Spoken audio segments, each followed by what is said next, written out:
Nós vamos conversar com o pesquisador da USP, Carlos Nobre. Carlos, boa noite. Bem-vindo aqui ao Expresso CNN, Mona Lisa falando. Me ouve bem? Te ouço bem, Mona Lisa. Boa noite. Boa noite, muito obrigada por aceitar ao nosso convite. Preciso começar essa conversa perguntando qual é a sua opinião sobre essas duas ausências, né?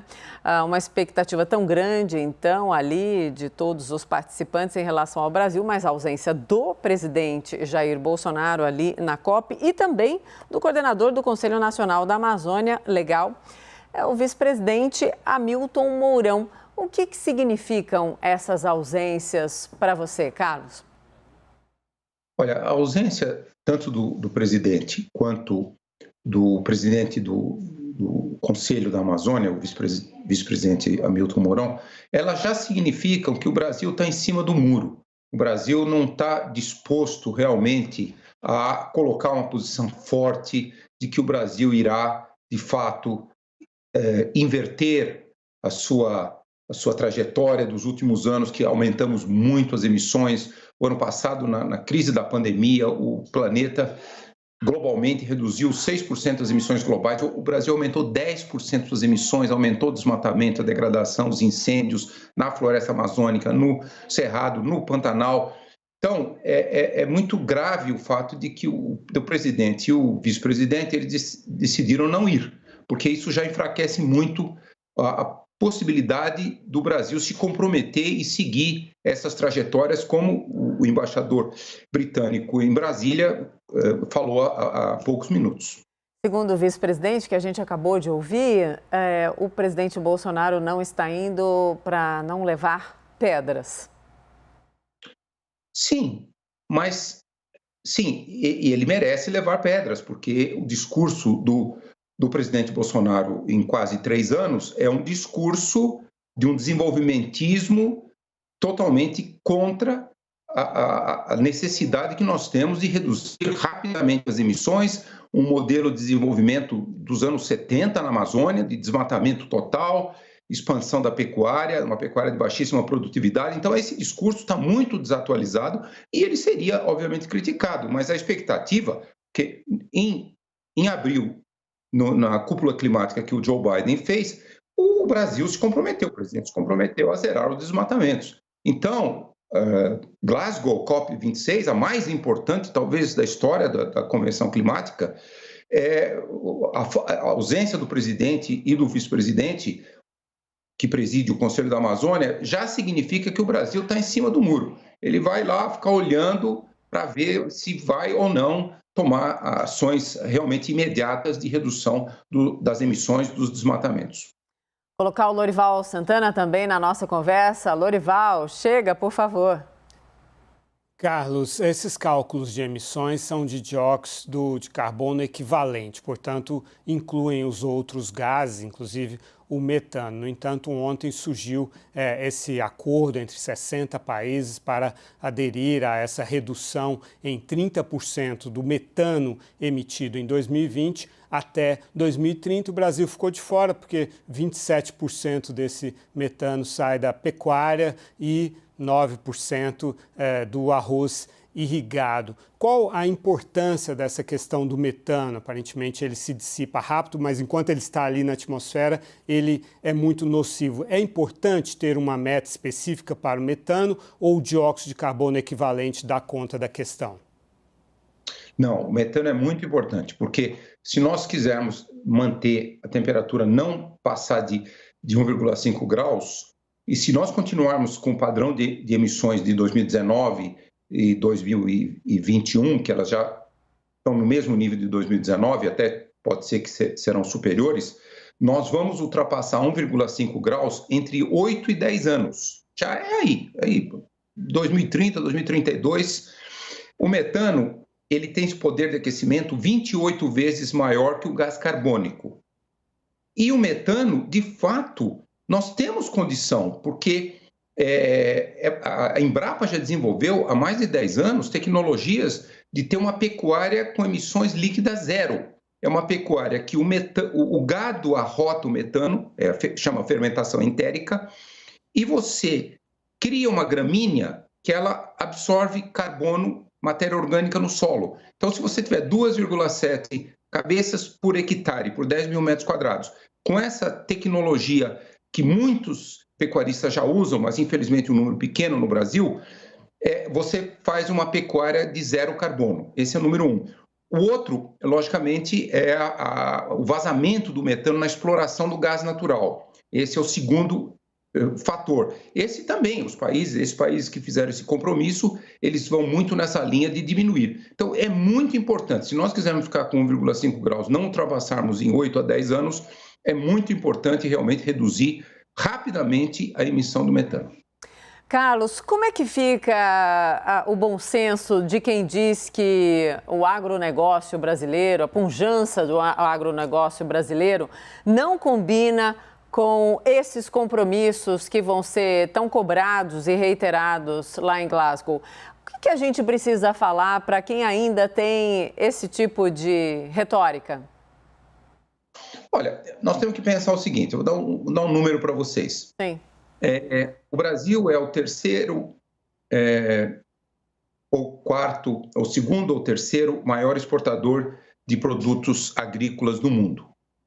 Soja, em primeiro lugar, carne, em segundo lugar, milho, papel e celulose. E o Brasil utiliza 2,9 milhões de quilômetros quadrados, 1,6 milhões pastagens, 50% em vários estágios de degradação, como o filme está mostrando, e 360 mil quilômetros quadrados é soja. O Brasil é o maior exportador de soja, que funciona como ração animal para bovinos, suínos e aves. E então, se você pega a Holanda tem 20 mil quilômetros quadrados de agricultura. A Holanda, às vezes, passa o Brasil em exportação de produtos alimentícios. Com 20 mil quilômetros, o Brasil tem 2,9 milhões de quilômetros quadrados. Tudo bem, nós temos uma população grande, a Holanda é muito menor, mas a Holanda, então, mostra que a agricultura, e nós temos belíssimos exemplos no Brasil, a agricultura moderna, a agricultura do século XXI, por exemplo, se chama agricultura regenerativa. Você tem uma cultura agrícola cercada por regeneração do bioma natural, seja Sim. florestas, Mata Atlântica, o Cerrado. Então, essa é a agricultura do século XXI. Infelizmente, no Brasil, o agronegócio, nós temos 5% de agronegócio moderno. O resto ainda é um agronegócio expansionista, que é o que acontece na Amazônia, no Cerrado. 90% do primeiro desmatamento na Amazônia e no Cerrado são para a expansão da pecuária de baixa produtividade. Então, nós temos que realmente adotar um agronegócio moderno, um agronegócio do século XXI, com grande restauração dos biomas naturais, que faz muito bem também. Por quê? Porque nós estamos vendo quebra de safras por causa dos extremos climáticos. Então, se nós tivermos agricultura regenerativa, isso protege muito a cultura agrícola. Esse é o caminho que o Brasil tem que tomar. Mas nós estamos nesses patamares tão pequenos, tão ínfimos, por desinformação ou por opção? É por opção, porque se a gente olhar os desmatamentos na Amazônia, os desmatamentos no Cerrado, na Amazônia 95% do primeiro desmatamento é ilegal, 45% é grilagem de terra. No Cerrado, que não há invasão de terras públicas, é muito pouco, mas 80% do primeiro desmatamento é ilegal. Então, existe um mercado de ilegalidade, um mercado de terras, que é praticamente todo ilegal. Então, em 2011, 2012, 2013, 2014, nós conseguimos reduzir muito a ilegalidade na Amazônia e no Cerrado. Então, isso foi uma ação governamental, uma ação de fiscalização. Nós temos que combater o crime ilegal, que é esse mercado criminoso de terras. Dorival. Carlos, em 2010 você chamou a minha atenção para um estudo da Academia Brasileira de Ciências que propôs em 2008 investimentos na época de 30 bilhões de reais ao longo de 10 anos, hoje seriam 56 bilhões de reais, para criar polos de investimento em ciência, laboratórios, universidades e para desenvolver as patentes todas aquelas soluções que estão escondidas na Amazônia. Esse plano foi ignorado até hoje. Esse plano está atual? Você acha que esse seria um caminho para o Brasil transformar a Amazônia numa solução e não num problema? Sem dúvida, sem dúvida. Aquilo foi uma proposta lá em 2008 da Academia Brasileira de Ciências, de vários cientistas, a maioria deles amazônicos. Me honrou muito participar desse grupo. Nós propusemos algo que, quando a gente olha o potencial dessa nova bioeconomia, que nós chamamos bioeconomia de floresta em pé, o potencial é muito maior. Dá dois números aqui.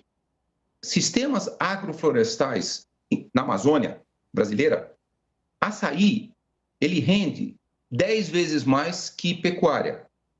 Açaí rende $1.000 por hectare por ano, pecuária, a mais produtiva da Amazônia rende $100, em média $50. Soja rende $200. Isso é açaí. Um estudo recente do professor Francisco Costa, economista da Universidade Federal do Pará, lançado no Fórum Global de Bioeconomia Circular em Belém 2 semanas atrás, mostrou que em 2019, 30 produtos da biodiversidade, açaí, cacau, buriti, castanha, tucumã, 30 produtos, todos em sistemas agroflorestais lá no Pará, geraram 5,4 bilhões de reais, muito mais até do que o IBGE mede dessa economia. Então, o potencial, a floresta tem milhares de produtos. E ciência e tecnologia moderna pode explorar muito mais o potencial da biodiversidade, por exemplo, para fármacos. A maior biodiversidade do mundo, a Amazônia brasileira, entre 10% e 12% de todas as espécies de plantas e animais do mundo. Então, nós precisaríamos investir muito mais. O Brasil, e em 2008 a Academia Brasileira de Ciências falou isso, nós podemos nos tornar a primeira potência da sociobiodiversidade.